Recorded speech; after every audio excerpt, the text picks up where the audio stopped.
Good afternoon and welcome to VOP TV News at noon. I am Jude Ikami Jude. First, the headline stories. Trade Union Congress says federal government stopped paying 35,000 naira minimum wage after first month. Doctors fault medical council's directive on shunning patients during strike. And business news, Nigerian startup company Clever secures $1.5 million pre-seed for international payments. And in sport, AFCON 2023, Murphy replaces injured Boniface in Super Eagles squad as Iheanacho declared fit. Now, the news in full.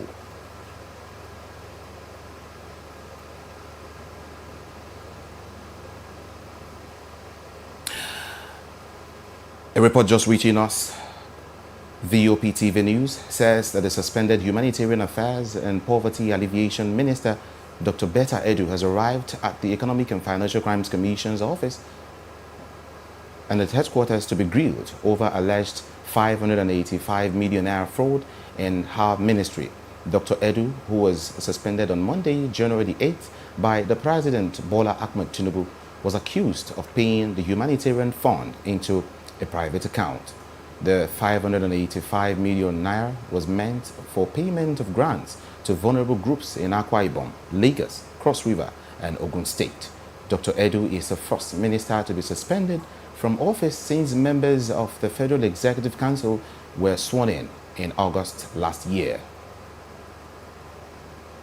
In a related development, the Minister of Interior, Honorable Olubunmi Tunji-Ojo, has clarified his alleged involvement in an alleged 438.1 million naira consultancy contract between New Planet Project Limited and the Ministry of Humanitarian Affairs and Poverty Alleviation under the suspended Minister Betta Edu. You recall that the President Bola Ahmed Tinubu suspended Dr. Edu over corruption allegations on Monday. Shortly after Dr. Edu's suspension, reports emerged that the minister paid a company owned by the Minister of Interior a total amount of 438.1 million naira for consultancy services. The company, New Planet Project Limited, was one of the numerous consultants awarded contracts from 3 billion naira given out by the suspended minister for the National Social Register contract. The Minister of Interior explained that he is not a signatory to the company's account, but a shareholder. In the meantime, the Trade Union Congress, TUC, has claimed that the federal government stopped paying 35,000 naira minimum wage after first month despite having revenue to pay. The president of the Trade Union Congress, Comrade Festus Osifo, made this claim in a televised interview. According to the TUC, the government has stopped the promised 6 months wage award payment after the first payment was made. Meanwhile, the union has given the President Bola Tinubu a 10-point agenda as part of its demand to the federal government. Comrade Osifo said that the Nigerian government has the required revenues to meet the demands of the trade union but lacks the will to actually do what is right. He noted that the government had not notarized the 10-point agenda that the TUC had presented to the government, which was eventually agreed with. Comrade Osifo then said that the demand that the TUC listed in the 10-point agenda came about as they considered the suffering of the average Nigerian because of the high rise in price due to the inflation, the removal of food subsidy, and other economic challenges. Meanwhile, President Bola Ahmed Tinubu has sacked the Chief Executive of the Federal Competition and the Consumer Protection Commission, FCCPC, and the Bureau of Public Enterprise. The presidential spokesman, Chief Ajuri Ngelale, disclosed these in a late Monday statement, saying that the dismissal of Babatunde Irukera as the Executive Vice Chairman, Chief Executive Officer of Federal Competition and the Consumer Protection Commission, and Alexander Ayola Oko of Bureau of Public Enterprises is part of the restructuring move. The two dismissed chief executives are directed to hand over to the next most senior officer in their respective agencies pending the appointment of new chief executive officers. The statement stated that by this directive of the president, their removal from office takes immediate effect. The High Court of the Federal Capital Territory has declared the prolonged detention of the former governor of the Central Bank of Nigeria, Mr. Godwin Emefiele, without trial as a flagrant violation of his fundamental rights. The court also slammed a total of 100 million naira fine against the federal government and the Economic and Financial Crimes Commission, EFCC, and barred them from rearresting or detaining the former CBN governor afresh without a valid court order. The judgment was given in a fundamental human rights suit filed by the former CBN governor following his prolonged detention in the custody of the Department of State Services. Recall that Godwin Emefiele was arrested on June the 10th, shortly after his suspension by President Bola Ahmed Tinubu.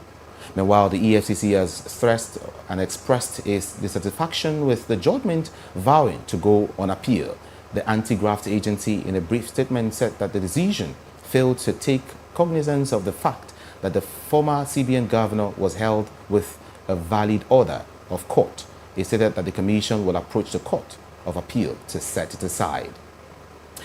Still to come on the news, more stories after the break. Do stay with us.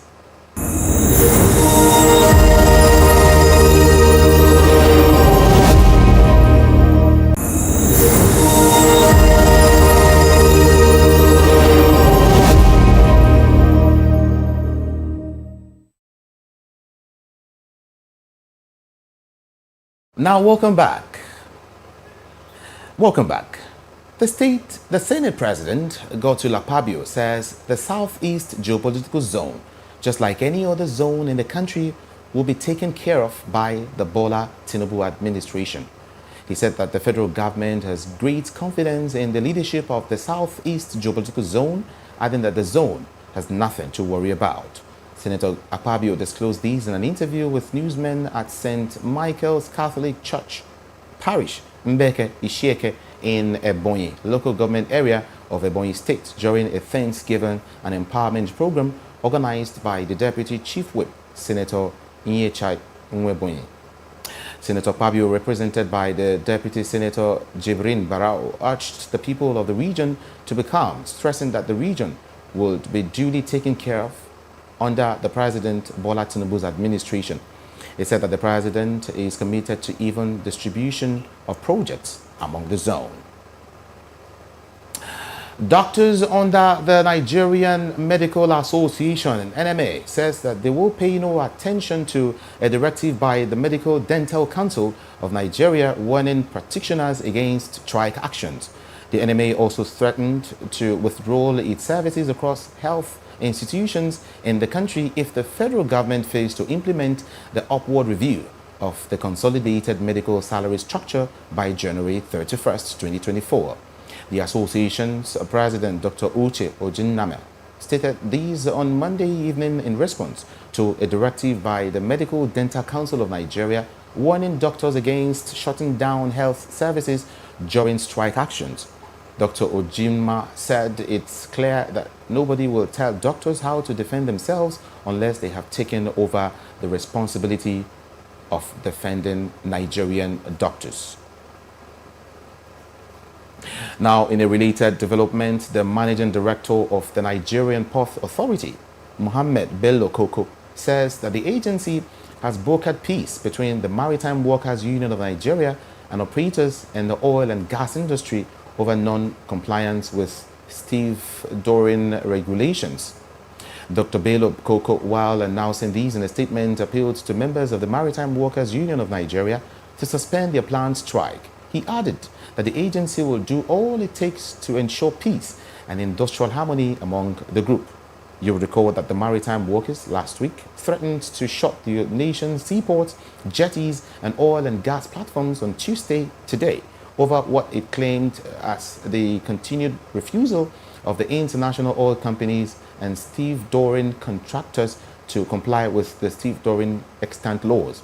The grievances include lack of access to work locations and lack of remittance of 3% union levy by the stevedores.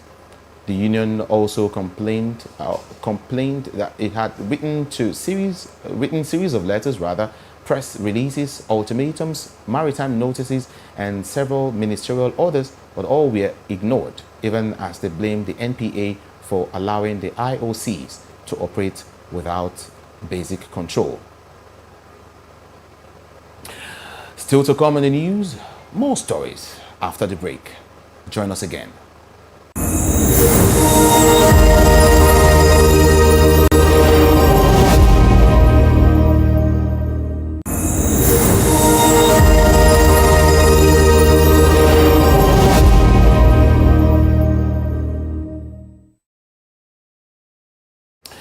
Welcome back.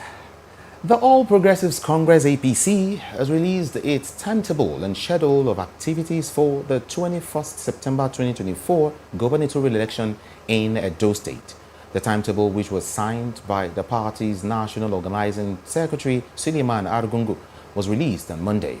The sale of nominations, expressions of interest, and delegates form for contestants into Edo governorship election begins on 10th January 2024 and ends on the 29th January 2024.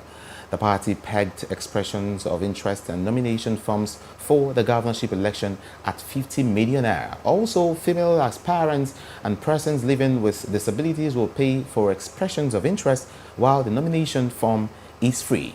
Primary elections to pick the party's flag bearer are slated for February the 17th, 2024.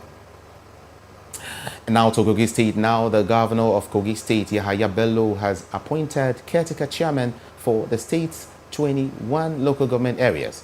The appointments are coming at the heels of the expiration of the tenure of the elected council chairman in December 2023. Governor Bello's media aide, Mr. Onogu Muhammad, stated these in a statement issued in Lokoja that the appointments were following the reenactment law of Kogi State outlining the establishment, composition, structure, finance, and functions of the local government areas. Let's talk education. We understand that the governor of Taraba State, Dr. Agbo Kefas, has disclosed plans by his administration to make master's degree minimum academic qualification for anyone wishing to teach in the state's secondary schools. For primary schools, Governor Kefas said that the minimum academic qualification will be a university first degree. The governor stated this during a dinner with journalists in Jalingo on Sunday. Governor Kefas said that the current era, where the National Certificate of Education is the minimum academic qualification for primary school teachers, will soon be over. He added that the study of history as a subject will be reintroduced in the basic education curriculum in schools in the state.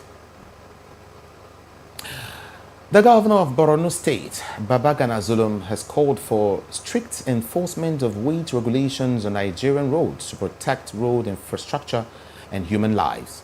The governor made the call following the attitude of traders and heavy-duty vehicle owners plying the Maiduguri Gamborungala road with loads exceeding 10 tons, a development he said was responsible for the state of the road.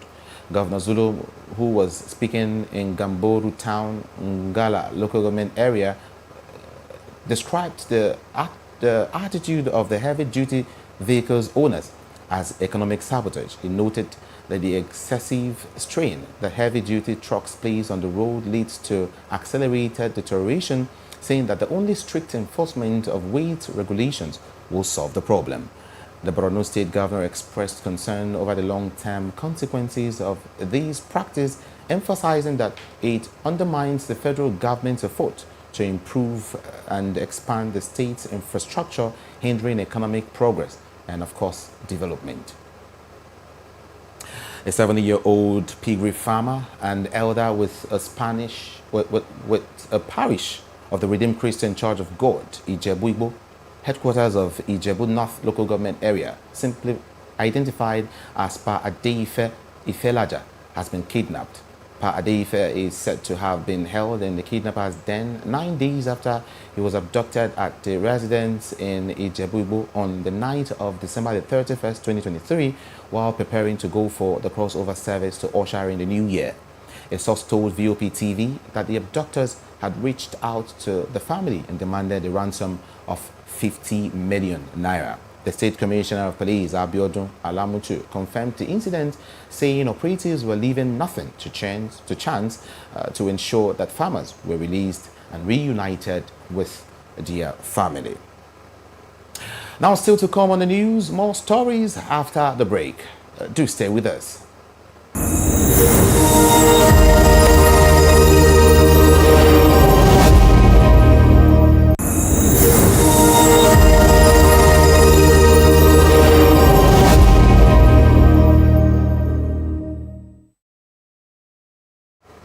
And welcome back. Now let's talk business.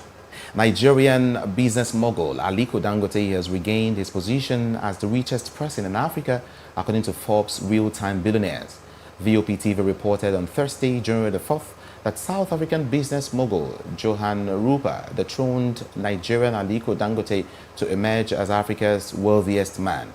The Forbes Daily Billionaires ranking platform, which tracks daily changes to the net worth of the most high net worth individuals across the world, showed that Dangote's net worth improved by $10 million to $10.1 billion as of January the 8th, 2024.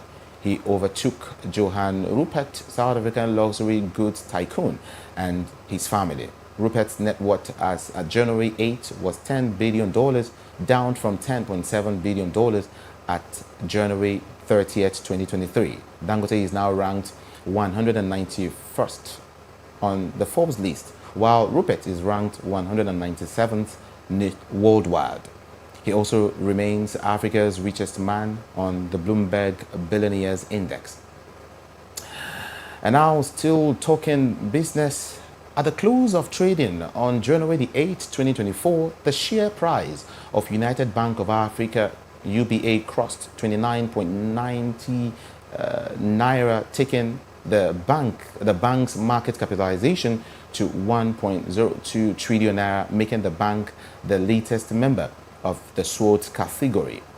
The bank's stock has been on a bullish run since the start of 2024, as its shares price has appreciated by 16.6% from 25.65 naira at the closing of trading in 2023.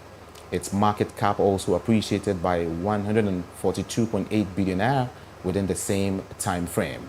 UBA's market performance in 2024 is in line with its 2023 market performance, while it ended as the best performing bank stock in the NGX with a 237.5% gain during the year. Nigerian fintech startup Clever has secured 1.5 million pre-seed to enhance international payments across Africa. Clever will enable users to send United States dollar internationally and create professional invoices, putting them in a competitive remittance market that already includes platforms like Flutterwaves, Send Clippers Cash, Flimfy, and of course Afrix. Tolu Alabi, the Chief Executive Officer, and Philip Abel, the Chief Technical Officer, founded the fintech in 2023 to offer US-based accounts to people and companies in Africa so they could receive US dollars. A part of their markets are in the diaspora. And to sports now. OGC9's forward Terran Murphy will take the place of Victor Boniface and Super Eagles squad for the 2023 African Cup of Nations. Boniface picked up a growing injury in training and has been ruled out of the 2023 AFCON finals. The 23-year-old is expected to be sidelined for around 6 weeks.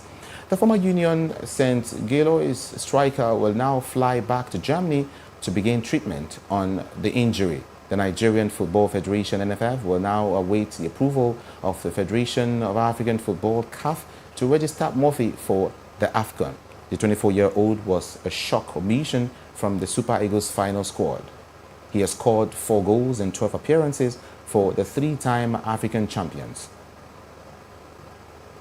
In a related development, Super Eagles head coach Joseph Pesero has disclosed that Kelechi Iheanacho will now join the rest of the Super Eagles squad for the AFCON after he completed his treatment for a muscular injury.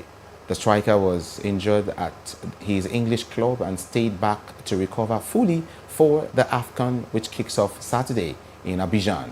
The Super Eagles will open their 2024 AFCON against Equatorial Guinea on Sunday, 14th January at 3 p.m. before taking on host Ivory Coast on Thursday, 18th January, and last group match against Guinea-Bissau on Monday, the 22nd. And just before we wrap up the VOP news at noon, here at the... I beg your pardon, just before we wrap up the VOP TV news at noon, here are the headlines once again. We told you Trade Union Congress says federal government stopped paying 35,000 naira minimum wage after first month. Doctors forwards medical council's directive on shunning patients during strike. And business news, we told you Nigeria's startup company Clever secures $1.5 million pre-seed dollars for international payments. And in sport, Murphy replaces injured Boniface in Super Eagles squad as Iheanacho declared fit. Thank you so very much for staying with us. I am Jude Ikami Jude. Good afternoon to you.